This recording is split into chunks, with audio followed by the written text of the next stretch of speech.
Bismillahirrahmanirrahim. Assalamualaikum warahmatullahi wabarakatuh.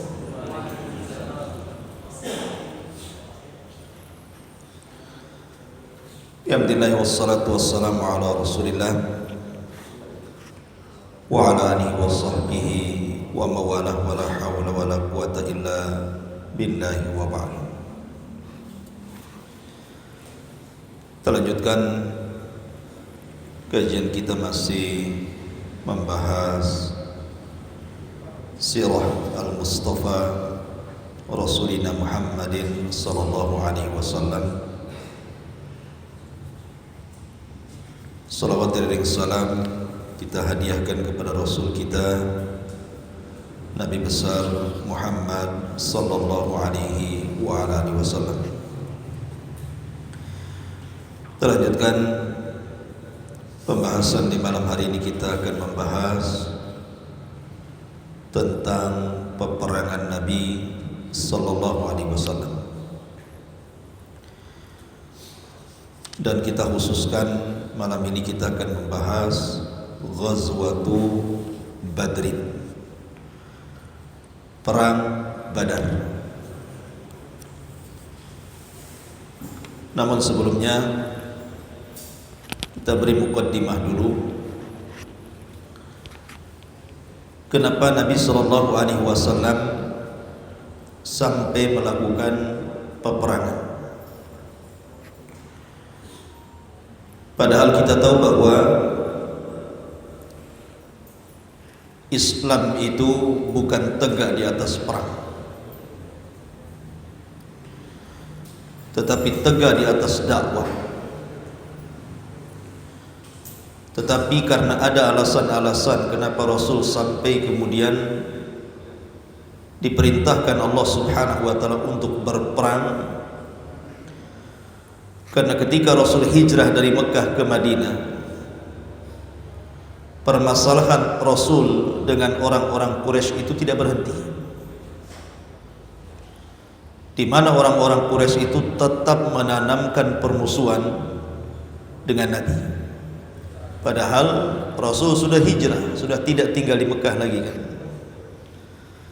Tapi karena orang-orang kafir Quraisy terus merongrong Nabi dan para sahabat Nabi, makanya kemudian terjadilah pensyariatan kita perang. Saya akan contohkan ketika salah seorang Ansar yang bernama pemimpin Ansar, ini harus ada ganjel ini ya. Pemimpin Ansar namanya Sa'd bin Ubadah radhiyallahu anhu, atau Sa'd bin Mu'adz afwan, salah satu pemimpin daripada pemimpin Ansar dari kabilah Aus, melaksanakan haji atau umrah menuju Mekah. Kita tahu bahwa Sa'd bin Mu'adz ini berteman baik dengan Abu Safwan Umayyah ibn Khalaf. Umayyah ibn Khalaf ataupun kunyahnya Abu Safwan. Lah Abu Safwan sendiri atau Umayyah ibn Khalaf adalah pembesar dari pembesar Quraisy, sama dengan Abu Jahal dan yang lainnya. Tetapi semasa jahiliyah, Abu Safwan Umayyah ibn Khalaf ini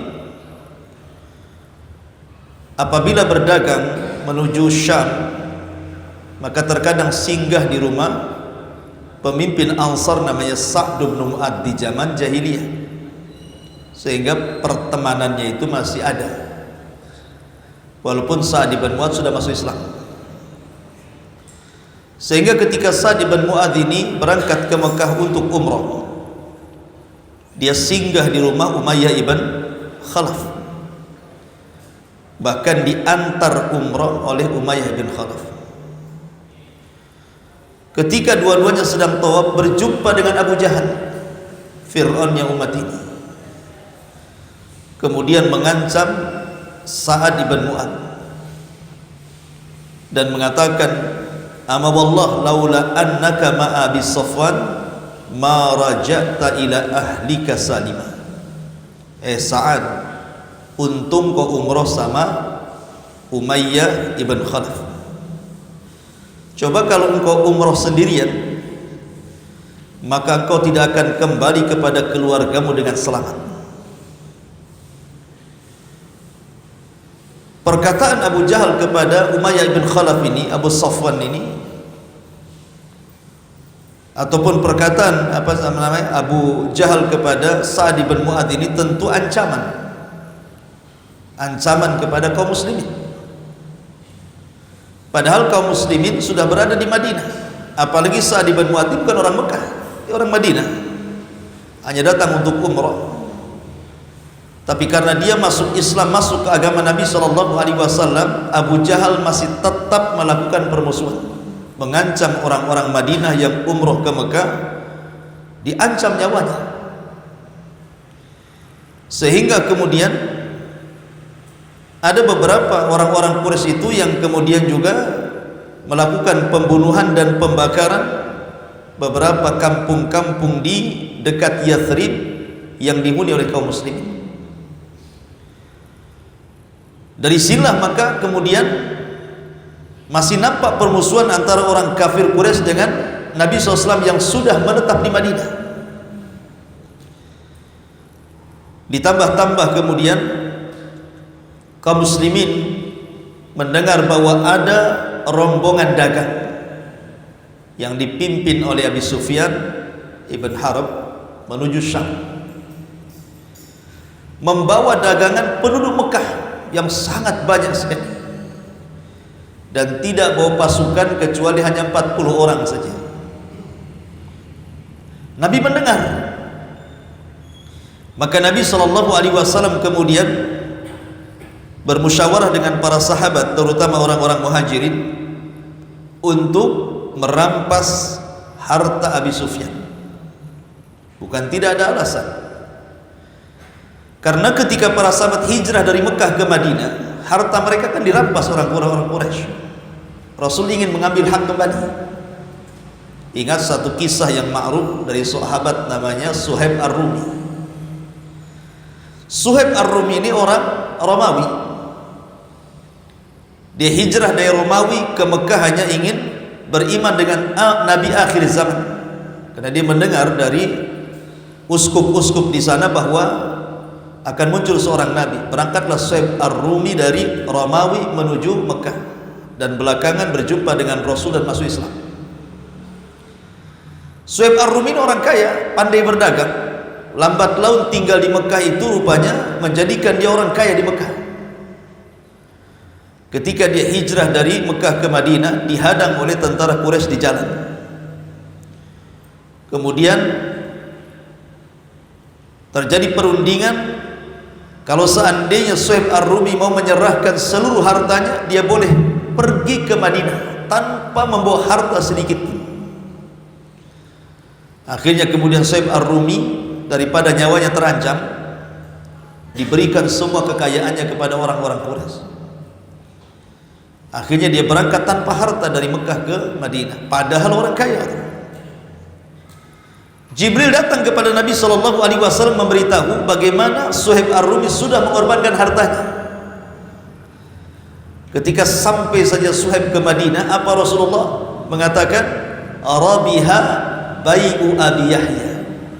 Semoga beruntung jual beli wahai Abi Yahya, karena dia menyerahkan seluruh kekayaannya kepada orang-orang Quraisy, dan dia rela berkorban tanpa harta menyusul Rasul hijrah dari Mekah ke Madinah. Dia sudah berjual beli dengan Allah. Makanya Rasul mengatakan Arabiha bai'u Abi Yahya. Semoga Allah memberikan keuntungan atas jual beli Abi Yahya, maksudnya Suhaib Ar-Rumi. Dari kisah Suhaib Ar-Rumi ini mengetahui bahwa banyak harta-harta para sahabat dirampas oleh orang-orang kafir Quraisy ini. Makanya ketika Rasul mendengar Abi Sufyan membawa dagangan dari Quraisy, dengan dagangan yang sangat banyak dan pengawalnya tidak banyak, hanya 40 orang. Maka Rasul pun mengumpulkan orang-orang Muhajirin dan orang-orang Ansar. Tujuannya untuk mengambil hak, merampas dagangan Abi Sufyan yang sudah diambil sebelumnya harta kaum muslimin oleh orang-orang kafir Quraisy. Inilah penyebab terjadi perang Badar. Penyebab kenapa sampai terjadi perang Badar karena ini. Abi Sufyan ini sebelum masuk Islam tentunya ya. Nanti Abi Sufyan kan belakangan masuk Islam juga, tapi jauh hari setelah Fatu Mekah. Abi Sufyan ini orang cerdas. Dia orang kaya, orang cerdas, orang berpendidikan gitu. Dia tahu bahwa pasti perjalanannya penuh dengan risiko. Karena bagaimanapun, mau tidak mau, setiap orang yang dagang dari Mekah menuju Syam harus lewat Madinah masalahnya. Karena tidak ada jalan lain. Sehingga Abi Sufyan ini mengirim mata-mata. Dikhawatirkan akan terjadi apa-apa dengan dagangannya. Lah mata-mata Abi Sufyan mendengar bahwa Nabi SAW bergerak dan pasukannya untuk menyerang dirinya dan mengambil hartanya. Jazakallahu khairan. Akhirnya kemudian Abi Sufyan ini langsung mengirim seorang laki-laki yang sangat cepat dalam berkuda, namanya Dhamdham. Dhamdham ini diutus oleh Abi Sufyan untuk berangkat ke Mekah memberitahu siapa? Abu Jahal, bahwa dia akan diserang oleh Rasul dan para sahabatnya.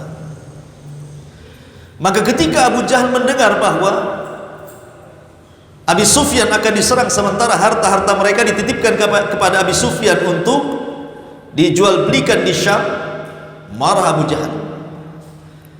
Maka Abu Jahal akhirnya menggerakkan pasukan untuk berperang melawan Rasul. Bangkitlah 1000 pasukan dan 200 penunggang kuda dengan lengkap senjata-senjata mereka, bergerak dari Mekah menuju Yathrib ataupun Madinah. Di sisi lain Nabi SAW pun mengirim mata-mata, sama-sama mengirim mata-mata gitu. Mata-mata Nabi SAW atau jasus juga mendengar bahwa ada pergerakan dari Mekah, pasukan yang sangat besar, 1000 orang dengan 200 berkuda dan senjata lengkap. Sementara Nabi SAW ketika itu jumlahnya tidak banyak. Ada yang mengatakan tentara Nabi SAW jumlahnya hanya 314 orang, sama dengan tentara Talut ketika melawan Jalut, hanya 314 orang sampai 340-an, antara sekitar itu, dan 2 penunggang kuda serta 60 ekor unta. Karena memang Rasul itu niatnya kan bukan untuk perang, niatnya hanya untuk mengambil hartanya Abi Sufyan sebagai timbal balik, karena orang-orang Quraisy sudah mengambil hak kaum muslimin. Subhanallah, ketika mendengar pergerakan itu, maka Nabi SAW kemudian mengajak musyawarah orang-orang Muhajirin dan Ansar. Rupanya pasukan dalam perang Badar itu lebih banyak orang-orang Ansar dibandingkan orang-orang Muhajirin. Padahal yang punya kepentingan siapa? Muhajirin kan? Tapi karena solidaritas yang sangat kuat, justru orang Ansar lebih banyak pasukan yang ingin ikut perang dalam Badar dibandingkan orang-orang Muhajirin. Lihat bagaimana kekuatan persaudaraan orang-orang Ansar terhadap Muhajirin, luar biasa. Ma'asyiral muslimin yang dimuliakan Allah Azza wa Jalla. Kenapa Nabi SAW tidak membawa pasukan banyak? Karena sekali lagi niatnya bukan untuk perang, sehingga Rasul tidak mewajibkan para sahabat untuk ikut. Sementara orang-orang Mekah ini memang diwajibkan perang sama Abu Jahal kan itu, sehingga semua kabilah terlibat kecuali Abu Lahab. Nggak ikut dia, mengecut Abu Lahab, tetapi dia menyewa preman-preman untuk menggantikan dirinya, dan kabilah Bani Adi tidak ikut, kabilahnya Umar bin Khattab radhiyallahu anhu. Tapi selain ini semua kabilah Quraisy ikut, termasuk yang ikut di dalamnya adalah menantu Rasul, ikut dalam barisan Abu Jahal.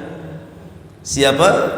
Abul As Ibnu Rabi, suami daripada Zainab putri Nabi SAW, ikut terlibat karena ketika itu masih kafir, dipaksa ikut perang, sehingga Zainab itu ketar-ketir namanya memerangi bapaknya.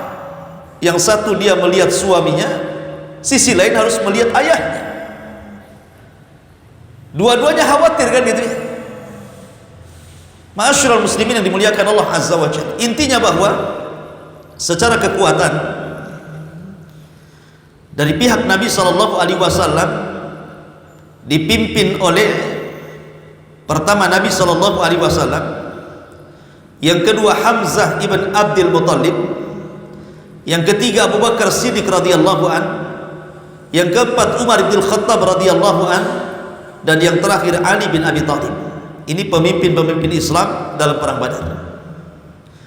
Adapun dari kubu orang-orang Quraisy, pertama Abu Jahal Amr ibn Hisham atau dikenal dengan Abul Hakam, kemudian Utbah ibn Rabi'ah, kemudian Umayyah ibn Khalaf. Kemudian secara kekuatan pasukan, kaum muslimin hanya membawa 314 orang sampai 340 orang dan 2 kuda, 2 penunggang kuda. Sementara dari pihak orang-orang Quraisy 1000 pasukan dan 200 penunggang kuda.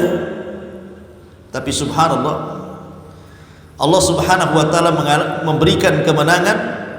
Justru yang syahid dari kaum muslimin hanya 14 orang, tetapi yang mati konyol dari orang-orang kafir sebanyak 70 mati dan 70 tertawan.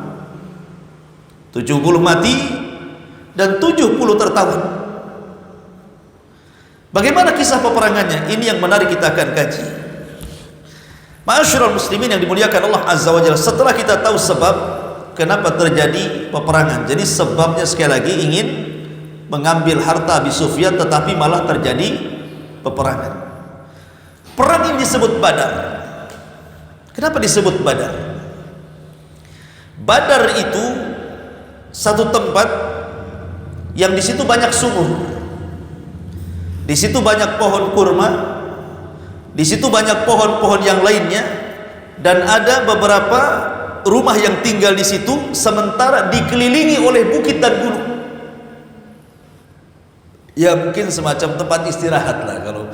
Kalau kita ini mungkin mau rekreasi gitu ya, tempat-tempat rekreasi kan, memang tempatnya nyaman gitu ya, karena di situ banyak sumur, sementara di sana kan memang susah air gitu ya.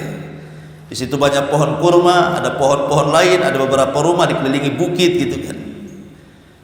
Dan itu memungkinkan kalau seandainya Rasul dan para sahabatnya berhasil mengepung Abi Sufyan, mereka tidak bisa kemana-mana karena dikelilingi bukit masalahnya. Tapi karena Abi Sufyan cerdas, dia kemudian rutenya dipalingkan tidak ke situ tetapi lewat ke pinggir lautan, makanya dia selamat, sehingga dagangan tidak sampai kemudian diambil oleh Rasul dan para sahabatnya. Yang ada kemudian datang pasukan dari Mekah yang dipimpin oleh Abu Jahal. Nabi SAW sebelum perang bermusyawarah dengan para sahabatnya. Di antaranya adalah Nabi SAW meminta pendapat orang-orang Ansar, karena kalau orang Muhajirin itu kan tidak perlu diragukan lagi kesetiaannya kan. Mereka sudah lelah mengikuti Rasul, bagaimana hijrah mereka ke Habasyah, kemudian hijrah mereka ke Madinah. Kalau hanya diajak perang bagi mereka enteng, nggak perlu lagi kemudian diikat dengan perjanjian gitu ya. Tapi orang-orang Ansar kan berbeda dengan orang Muhajirin. Mereka tidak merasakan bagaimana peritnya permulaan dakwah Rasul di Mekah. Makanya Rasul meminta pendapat mereka, bagaimana menurut mereka tentang perang ini, dilanjut atau tidak. Lah Nabi SAW ketika itu meminta pendapat para sahabat. Berdirilah Abu Bakar Siddiq radhiyallahu anhu. Intinya Abu Bakar Siddiq ikut saja kemauan Nabi. Kalau Nabi SAW ingin perang. Kalau Nabi SAW ingin pulang ke Madinah, balik lagi ke Madinah. Tapi Nabi SAW terus meminta pandangan orang-orang Ansar. Belum ada yang bangkit masalahnya.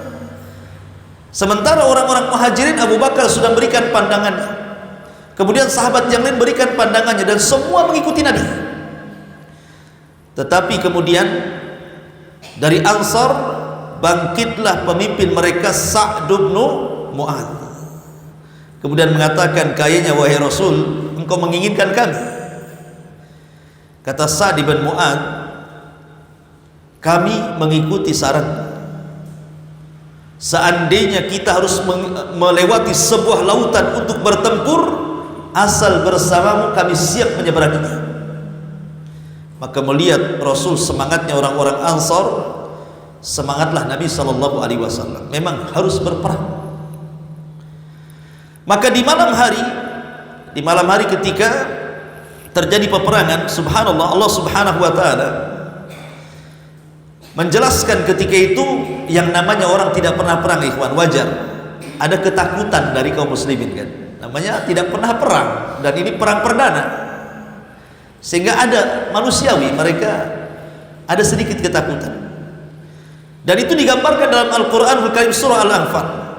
Kama akhrajaka rabbuka min baitika bil haqq wa inna fariqan minal mu'minina lakarihun yujadilunaka fil haqqi ba'dama tabayyana ka'annama yusakuna ilal mauti wa hum yanzurun wa idh ya'idukumullahu ihdat ta'ifataini annaha lakum wa tawadduna anna ghayra dhati syaukati takunu lakum wa yuridullahu an yuhiqqal haqqa bi kalimatihi wa yaqta'a dabiral kafirin liyuhiqqal haqqa wa yubtilal batila walau karihal mujrimun.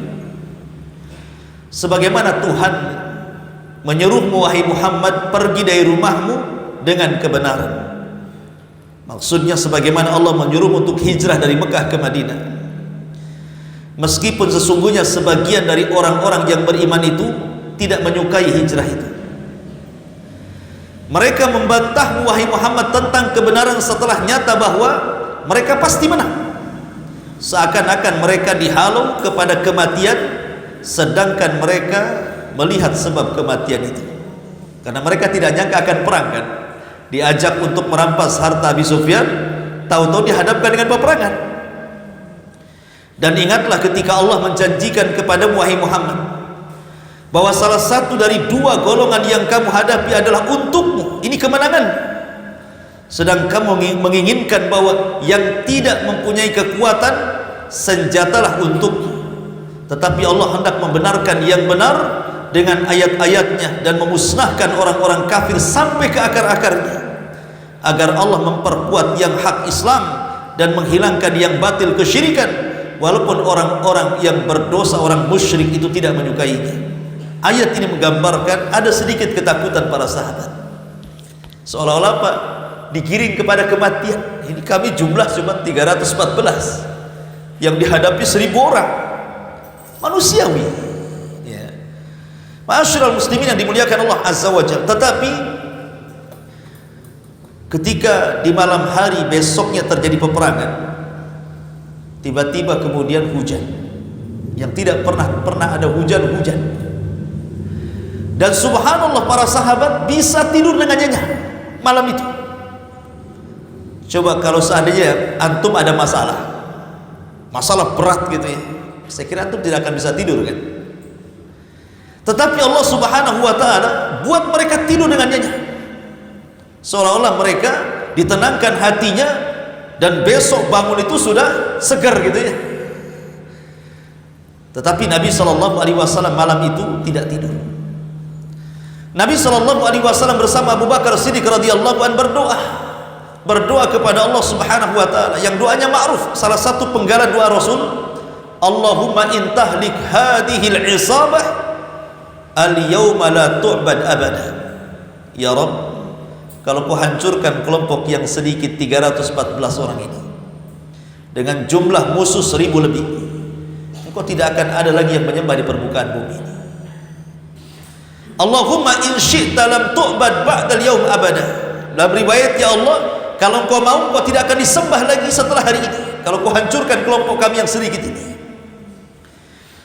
Tiba-tiba kemudian Nabi SAW diperlihatkan 1000 malaikat malam itu turun dari langit, dipimpin Jibril, dan itu disebutkan dalam surah Al-Anfal.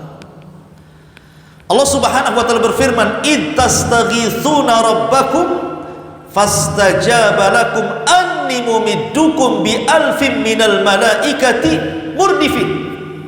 Ingatlah ketika kamu memohon pertolongan kepada Tuhan, wahai Muhammad, lalu Allah ijabah pertolongan. Sesungguhnya aku akan mendatangkan bala bantuan kepadamu dengan 1000 malaikat yang datang berturut-turut. Jadi malam itu Rasul diperlihatkan Jibril turun dan 1000 malaikat. Kemudian Rasul mengatakan kepada Abu Bakar, "Absyir ya Abu Bakar, berbahagialah Abu Bakar, kita akan menang perang." Apakah Allah Subhanahu wa ta'ala akan mengirim 1000 malaikat saja? Ternyata tidak. Perhatikan dalam surah Al-Imran. Surah Al-Imran, Allah Subhanahu wa ta'ala berfirman, "Ittaqulu lil mu'minin alan yakfiyakum an yumiddakum rabbukum bi salasati alafin minal malaikati munzalin." Ingatlah ketika engkau, Muhammad, mengatakan kepada orang-orang yang beriman, apakah tidak cukup bagi kalian bahwa Allah membantu kalian dengan 3000 malaikat yang turun dari langit? Dalam surah Al-Anfal 1000. Sekarang dalam surah Al-Imran 3000. Kemudian di ayat selanjutnya, "Bala in tasbiru wa tattaqu wa ya'tukum min fawrihim hada yumdidkum rabbukum bi 5,000 minal malaikati musawwimin." Ya, cukup jika kamu bersabar dan bertakwa ketika mereka datang menyerang kamu dengan tiba-tiba, niscaya Allah akan menolong dengan 5.000 malaikat memakai tanda. Berarti di sini ada tiga ayat. Pertama 1000 malaikat, yang kedua 3000 malaikat, yang terakhir 5000 malaikat. Bagaimana cara menggabungkannya? Malam itu Allah turunkan 1000 malaikat. Di awal peperangan Allah tambah 2000 menjadi 3000 malaikat. Di tengah-tengah peperangan Allah tambah lagi 2000 menjadi 5000 malaikat. Jadi jumlah malaikat yang menolong Rasul di perang Badar itu semuanya 5000. Dipimpin langsung oleh pemimpin malaikat Jibril, membawa kuda yang bernama Haizum. Kudanya Jibril itu namanya Haizum. Makanya dalam peperangan itu Jibril mengatakan, "Kaidum Haizum, Kaidum Haizum." Begitu ya. Berlalilah wahai Haizum, berlalilah wahai Haizum. Subhanallah. Kalau sudah perang dibantu oleh malaikat, mana bisa menang? Jibril lagi, jangankan mereka, negeri Sodom dihancurkan oleh Jibril dengan satu sayap. Tinggal dicongkel saja negerinya, kemudian ditarik ke langit, dihujani meteor, kemudian ditumpahkan lagi ke bumi dan sekarang jadi laut mati. Itu satu Jibril saja ya. Mana bisa mengalahkan perang dengan 1000 malaikat dipimpin pula sama Jibril? Awalnya kaum muslimin sudah ketakutan kan? Kenapa? 315, 314 atau sampai 340 melawan 1000 lebih. Tapi ketika mendengar ada kabar gembira mereka akan dibantu malaikat, semangat kaum muslimin. Apalagi malam itu diberikan mukjizat, mereka bisa tidur dengan pulas. Ma'asyiral muslimin yang dimuliakan Allah Subhanahu wa ta'ala, intinya bahwa ketika betul-betul kemudian Nabi SAW memilih tempat dekat sumur dan menguasai sumur, itulah menangnya Rasul karena menguasai sumur. Mereka bermarkas di dekat sumur, sementara orang-orang Quraisy itu mereka jauh dari sumur. Kalau seandainya mereka kehabisan air, kehausan mereka kan. Dan itu strategis Nabi SAW, saran dari seorang Ansar. Ketika pasukan sudah berhadap-hadapan, ikhwan, biasa perang dulu kan beda dengan perang sekarang. Kalau perang sekarang ini pelurunya kemana, orang yang nembaknya di mana. Kadang-kadang dari kantor saja ya nerbangkan drone gitu ya. Kalau dulu hadap-hadapan, sekarang nggak jelas musuhnya mana, sehingga nampak keberaniannya.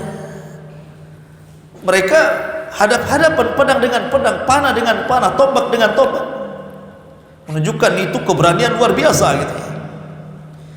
Lah kebiasaan perang zaman dulu itu ada istilah mubarozah. Jadi ketika berhadapan musuh tidak langsung main serang, tidak. Mereka ada adat yang disebut dengan mubarozah. Mubarozah itu artinya sebelum perang, mana jagoanmu, keluarkan. Nih jagoanmu. Nanti sesama jagoan ini kelahi sampai mati. Baru setelah itu perang besar. Lah ketika itu orang-orang musyrik mengeluarkan 3 pendekar mereka. Yang pertama Utbah, yang kedua Syaibah, dan yang ketiga Al-Walid ibn Utbah. Ini pendekar-pendekarnya orang-orang kafir Quraisy.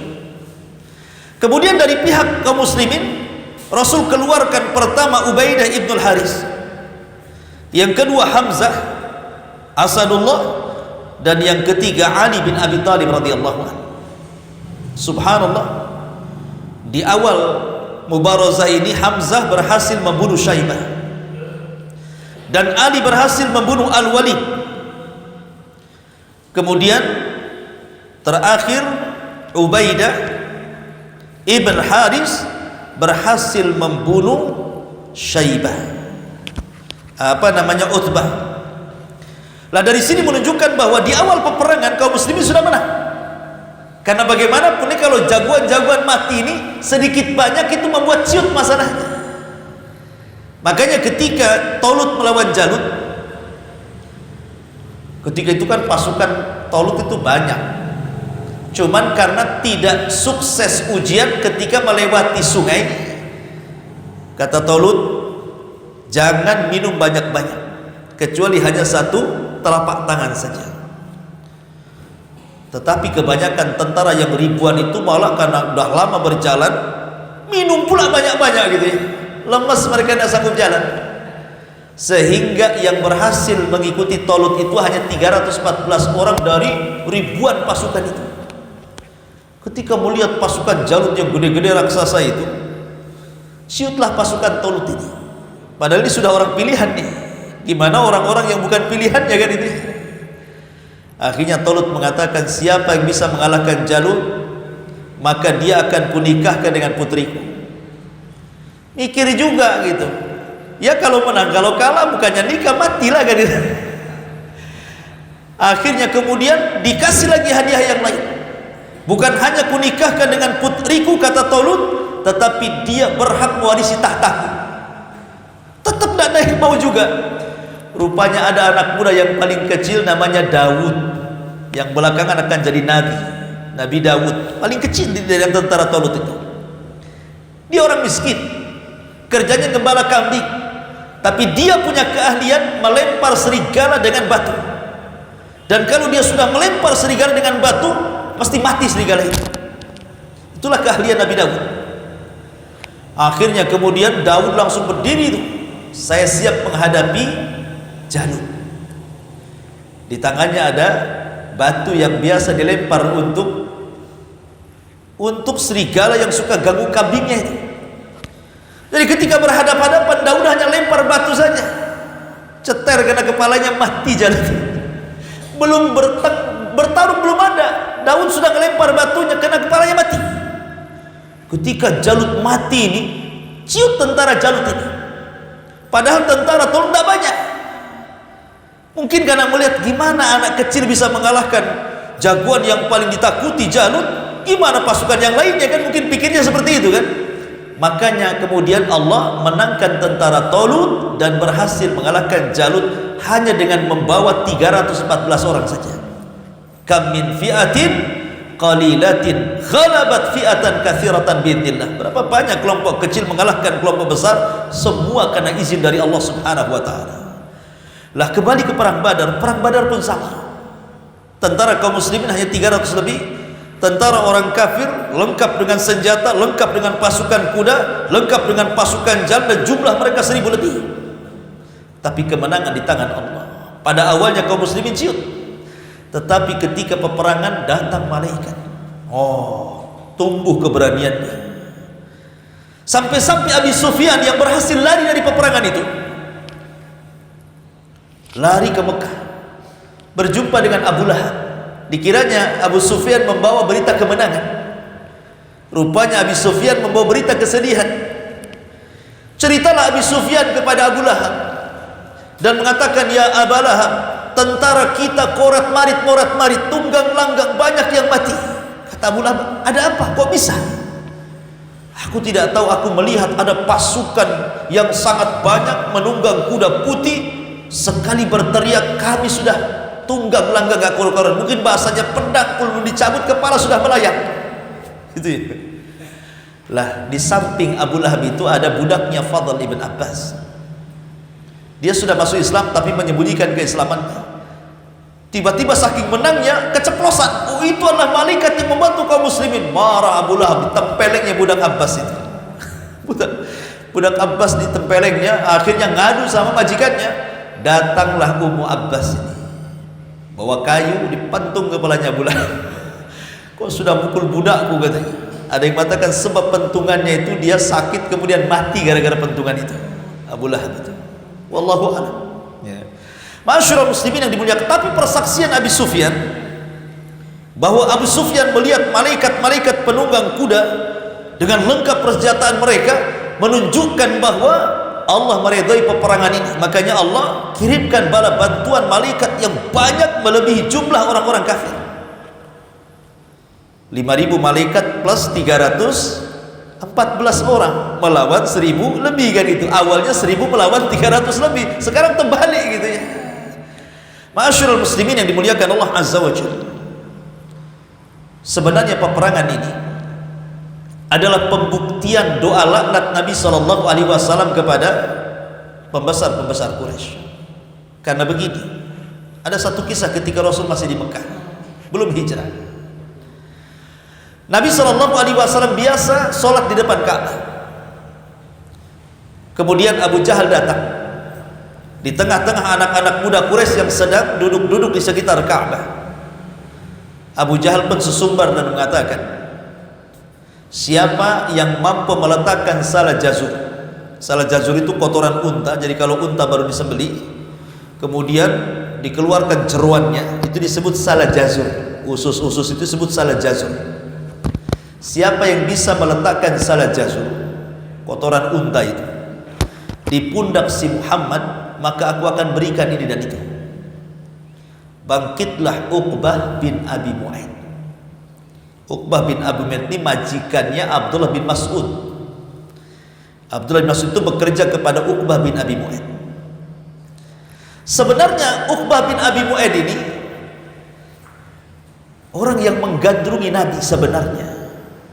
Dia memang tidak masuk Islam. Cuman Uqbah ini seorang penyair.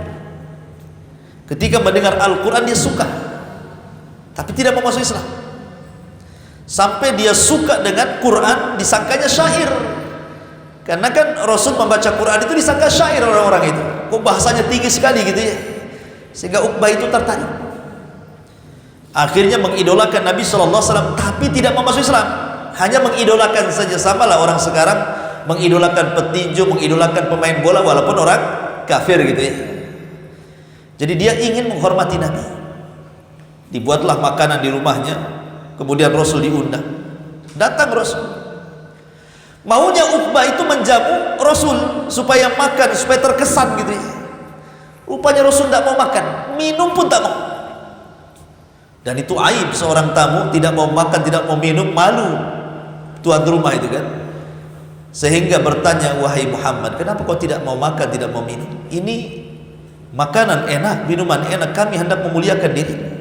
Tapi Rasul mengatakan, tidak wahai Uqbah, engkau seorang musyrik. Kalau makananmu ingin ku makan, bersyahadatlah, nanti ku makan semua. Pada awalnya Uqbah bin Abi Mu'aid nggak mau, tapi karena terpaksa supaya Rasul mau makan, akhirnya dia bersyahadat, asyhadu an la ilaha illallah wa asyhadu anna Muhammad Rasulullah. Bukan ingin masuk Islam, tidak, hanya ingin supaya Rasul makan gitu saja. Akhirnya Rasul makan, ada masuk Islam dia tidak paham konsekuensi dari dua kalimat syahadat di Uqbah ini. kedengaran sama kawan CS-nya namanya Umayyah ibn Khalaf. Datang Umayyah ibn Khalaf dan mengatakan, ya Uqbah, engkau bukan golongan kami karena engkau sudah mengucapkan syahadat. Kata Uqbah, ya Umayyah, aku mengucap syahadat bukan karena ingin masuk kepada agama Muhammad, tidak. Kemudian diceritakan kronologisnya. Tapi Umayyah mengatakan, aku gak percaya. Yang jelas kita sudah tidak ada hubungan, jangan pernah gabung bersama kami. Lihat bagaimana teman teman yang jahat ini. Hati-hati kalau berkawan itu. Akhirnya kemudian kata Uqbah, lalu bagaimana caranya biar aku bisa ikut geng kamu lagi? Kata Umayyah, kalau engkau ingin diakui geng kita, kau harus menghina dan merendahkan Muhammad. Nah, kembali ke kisah Abu Jahal. Makanya ketika Abu Jahal mengatakan, siapa yang bisa meletakkan salah jazur di pundak si Muhammad, aku akan berikan yang itu. Di sini ada kesempatan Uqbah bin Abi Mu'aid ingin menghina Rasul supaya Umayyah ibn Khalaf mengakui lagi sebagai kawannya. Nah, ini kawan ini kayak gitu. Sahibus kawan yang jelek ini kadang-kadang seperti ini. Orang sudah dapat hidayah ditarik lagi kepada kekufuran. Dicarinya sama dia usus-usus unta yang baru disembelihkan masih berdarah-darah. Dapat pula dia. Dibawanya kemudian betul-betul ketika Rasul sedang sujud, diletakkan tuh salah jazur di pundak Rasul sallallahu alaihi wasallam. Anda bayangkan, masih penuh dengan kotoran, darah gitu di pundak Nabi SAW. Dan Rasul tidak bangkit dari sujudnya kecuali setelah datang putrinya Fatimah bintu Rasulullah SAW. Sama Fatimah dibersihkanlah punggungnya bapaknya itu. Sampai ketika sudah tidak ada lagi kotoran di pundaknya, Rasul bangkit dari sujud, kemudian menyelesaikan sholatnya. Fatimah menangis. Kemudian Fatimah mengatakan kepada abinya Rasul kita Muhammad SAW, ya abati, ud'u ila haula, doakan kepada mereka kecelakaan, laknat mereka. Jadi Fatimah minta bapaknya melaknat mereka. Akhirnya Nabi SAW menuruti kata-kata Fatimah dan menyebutkan satu persatu orang yang menghinanya. Allahumma al'an Abu Jahal, Allahumma al'an Uqbah, Allahumma al'an Umayyah, Allahumma, dilaknat semuanya yang hadir di situ. Ingat, doa orang yang dizalimi pasti mustajab. Ini kan dizalimi, Rasul dizalimi. Jangankan Rasul, antum saja dizalimi, mustajab doa antum. Wala tahsabanallahu ghafilan amma ya'malu zalimun. Jangan kau sangka Allah diam dan lalai terhadap orang-orang yang zalim itu. Tidak. Allah itu pasti berdiri bersama orang-orang dizalimi, walaupun yang dizalimi orang kafir. Apalagi yang dizalimi Nabi. Subhanallah, doa Nabi mustajab. Kapan Allah ijabah doanya? Di perang Badar. Semua yang menghina Rasul kala itu, sampai Uqbah bin Abi Mu'aid kemudian meletakkan salah jazur ketika Rasul sujud, semua mati di perang Badar. Dan matinya mengenaskan. Termasuk Uqbah bin Abi Mu'aid tertangkap sebagai tawanan. Kemudian dia disalib di pohon, kemudian dia pun dirajam di pohon itu, dan dia orang yang pertama disalib dalam Islam karena dia menghina Nabi sallallahu alaihi wasallam. Ma'asyiral muslimin yang dimuliakan Allah Azza wa Jalla. Jadi intinya bahwa perang Badar ini perang kekalahan orang-orang musyrik. Kenapa? Karena semua pembesarnya mati di situ. Kecuali Abi Sufyan masih hidup, dia karena bisa lari. Makanya Abi Sufyan inilah yang membalas dendam kekalahan di perang Badar, terjadilah perang Uhud. Dan betul-betul kaum muslimin kalah di perang Uhud ini. Wa tilkal ayyam nudawiluha bainan nas. Terkadang hari itu diputar, kadang menang, kadang kalah, wajar. Sebenarnya di perang Uhud juga Rasul itu pasti menang sebenarnya kalau seandainya 40 pemanah itu tidak turun, sehingga bermaksiat akan ucapan Nabi SAW, jangan turun apapun yang terjadi. Tapi karena melihat ghanimah mereka turun. Malaikat yang hendak membantu pergi lagi, maka mengalami kekalahan di perang Uhud. Nah, nanti ceritanya panjang perang Uhud. Kita kembali ke perang Badar. Intinya bahwa perang Badar ini dimenangkan salah satunya karena juga Rasul dizalimi orang-orang itu, dan Rasul mendoakan laknat dan Allah ijabah di perang Badar. Taib. kematian pemimpin orang-orang kafir Quraisy. Siapa? Abu Jahal. Abu Jahal ini mati dihinakan karena dibunuh oleh anak kecil. Seorang jenderal dibunuh sama anak kecil. Siapa yang membunuh Abu Jahal? Dua anak kecil, namanya Mu'ad dan Mu'awwad. Kedua-duanya putra Afra, anak remaja, belum terlatih perang, ya usianya 15-16 tahun. Sementara Abu Jahal dikenal jenderal, pemimpin perang. Ketika Mu'ad dan Mu'awwad ini ikut terlibat dalam perang, dia berjumpa dengan Abdurrahman ibn Auf radhiyallahu anhu. Kemudian kata Mu'ad dan Mu'awwad ini, wahai ammi, mana yang namanya Abu Jahal itu? Karena kan gak kenal Abu Jahal siapa, anak kecil ini kan, ketemu aja gak pernah. Yang mana satu yang namanya Abu Jahal itu? Kata Abdurrahman bin Auf, kamu lihat orang itu yang ada tanda di kepalanya, itulah Abu Jahal katanya.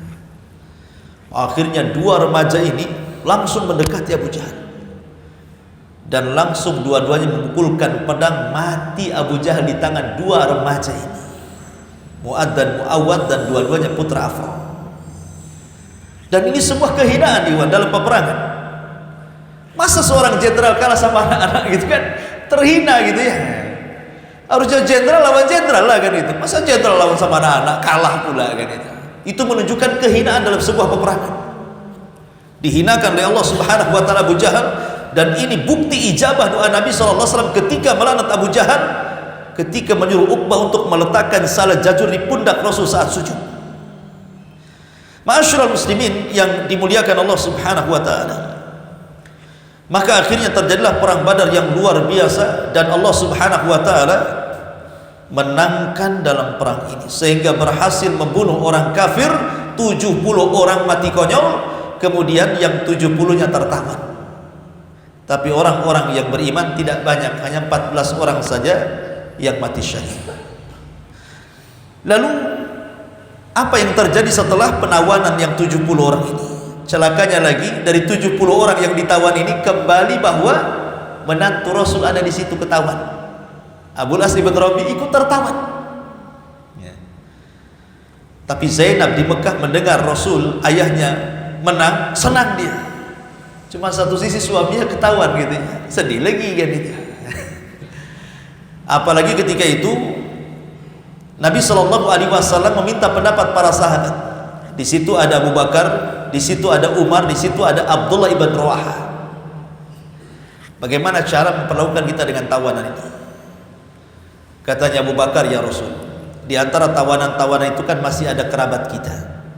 Sebaiknya jangan dibunuh, ditebus saja. Umar beda lagi, Rasul nggak ada hubungan kita dengan mereka, karena mereka sudah memerangi Allah dan Rasulnya, penggal leher mereka. Abdullah ibn Rawaha berpendapat juga, sebaiknya kita bawa saja tawan ini ke atas gunung, kita bakar sampai mati. Jadi antara Umar dengan Abu Ubaidah setuju dibunuh, tapi dengan cara yang berbeda gitu ya, kecuali Abu Bakar lembut. Makanya kemudian Nabi SAW tidak menjawab. Cuma Nabi SAW memuji Abu Bakar, Umar, dan Abdullah bin Rawaha. Apa kata Nabi SAW kepada Abu Bakar? Adapun engkau wahai Abu Bakar, engkau seperti Nabi Ibrahim, di mana Nabi Ibrahim itu mengatakan di dalam Al-Quranul Karim tentang pujian kepada bapaknya. Ibrahim itu kan mendoakan bapaknya untuk diampuni dosanya kan, tapi Allah tolak setelah tahu bahwa bapaknya mati kafir. Artinya bahwa Ibrahim itu ada kelembutan untuk memaafkan kan. Makanya kemudian Rasul mengatakan, Abu Bakar engkau seperti Ibrahim, Umar kau seperti Nuh. Kenapa Nuh? Karena Nuh mendoakan kecelakaan dan mengatakan Rabbi la tadar alal kafirina minal ardi dayyara. Ya Rabb, jangan kau sisakan jiwa orang kafir kecuali kau binasakan. Nah, kamu seperti Nuh, kamu seperti Ibrahim, kata Nabi kan. Tapi kemudian belakangan ide Abu Bakar yang diambil oleh Rasul. Walaupun sebenarnya ide Umar dikuatkan oleh wahyu. Turun ayat, maka nalin Nabi, tidak layak bagi Nabi itu an yakuna asra, untuk memiliki tawanan. Tidak boleh bagi Nabi itu punya tawanan. Maknanya bahwa harus dibunuh semuanya gitu ya. Jadi Allah menguatkan pendapat Umar, tetapi Rasul memilih pendapat Abu Bakar. Karena penguat Al-Quran ini belakangan setelah Rasul mengambil pendapat Abu Bakar masalahnya. Ketika itu kemudian Nabi SAW membuat peraturan pertama tebusan. Kalau bisa nebus, tebus. Kalau tidak bisa ditebus, 2. Kalau dia bisa baca tulis, maka mereka harus mengajari anak-anak kaum muslimin baca dan tulis. Kalau mereka tidak bisa baca tulis dan tidak bisa ditebus, jadi budak dia. Maka berbondong-bondonglah dari Mekah itu bawa tebusan. Masalahnya Zainab bukan orang kaya. Sementara Abul As ibn Rabi sendiri tidak ada yang membantu dari Quraisy, karena tahu bahwa istrinya adalah anak Rasul. Akhirnya Zainab hanya bisa pasrah. Tapi dia melihat kalung yang dihadiahkan oleh Khadijah saat pernikahan dia dengan Abil As, dia titip kepada adiknya. Kalung itu tolong sampaikan kepada bapakku, maksudnya Rasulullah, aku hanya bisa menebus suamiku dengan ini.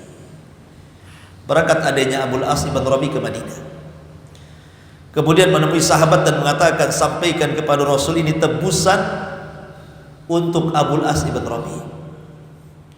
Dibawalah oleh Rasul ke sahabat di hadapan Rasul. Ya Rasulullah, ada tebusan untuk Abul As ibn Rabi. Kaget, kenapa? Karena istrinya anaknya. Kemudian Rasulullah SAW paham Zainab tidak bisa nebus, dia nggak punya duit. Sehingga Rasul bertanya, mana tebusannya? Kemudian diambillah satu kresek, mungkin bahasa kita gini, satu kantong. Ketika diambil isi kantong itu rupanya kalung. Rasul SAW tahu itu kalung siapa? Itu kalung istrinya Khadijah, yang dihadiahkan kepada Zainab waktu menikah dengan Abul As ibn Rabi. Sehingga Nabi SAW teringat lagi dengan Khadijah, istri yang dicintainya. 1 tahun Rasul sedih, makanya tahun kematian Khadijah disebut Amul Hazni, tahun kesedihan. Jadi Rasul tiba-tiba menangis. Dia teringat dengan Khadijah, teringat dengan Zainab. Sehingga sahabat kemudian bertanya, ada apa dengan engkau wahai Rasul? Kenapa kau menangis? Maka Nabi SAW kemudian memberitahu kalung yang di tangannya. Tahukah apa ini? Sahabat mengatakan, itu kalung wahai Rasul. Ya, tahukah sejarahnya? Hadal iqdu, kata Rasulullah, ahdat Khadijah li Zainab yauma zafafiha.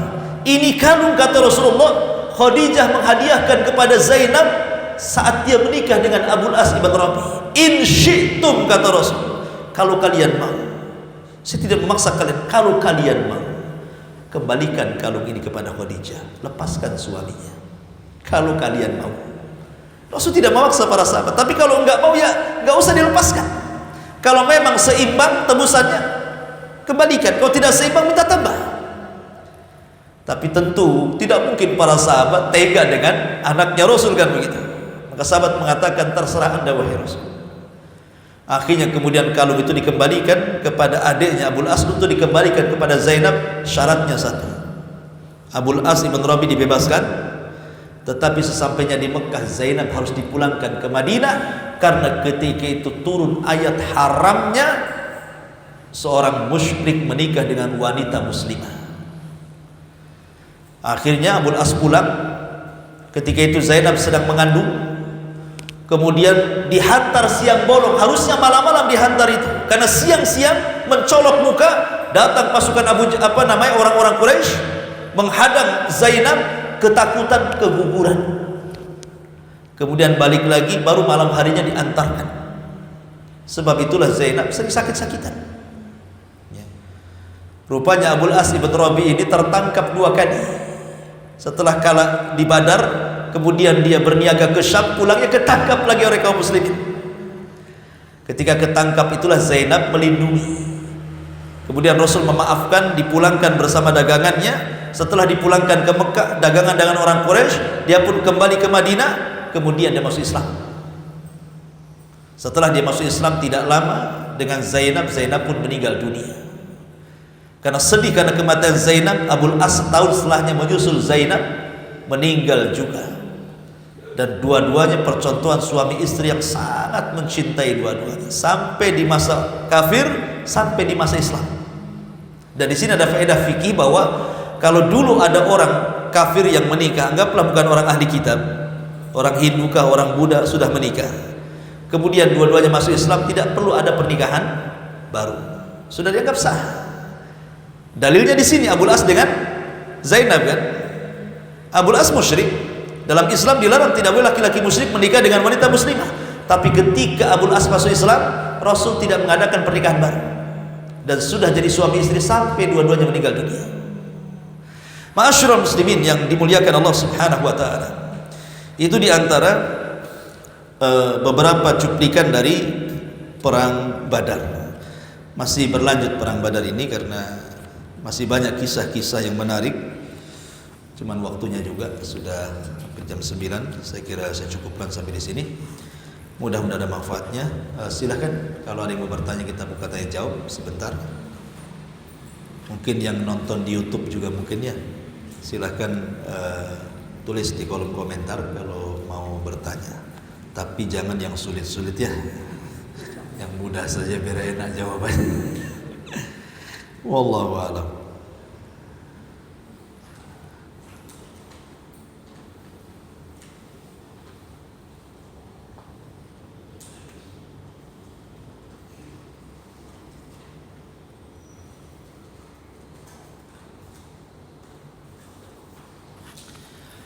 Taib, karena nggak ada pertanyaan di kolom komentar pun tak ada, biasa muncul ya. Kita tutup saja. Subhanallah bihamdika, asyhadu an la ilaha illa anta, astaghfiruka wa atubu ilaik. Allahu ta'ala. Assalamualaikum warahmatullahi wabarakatuh.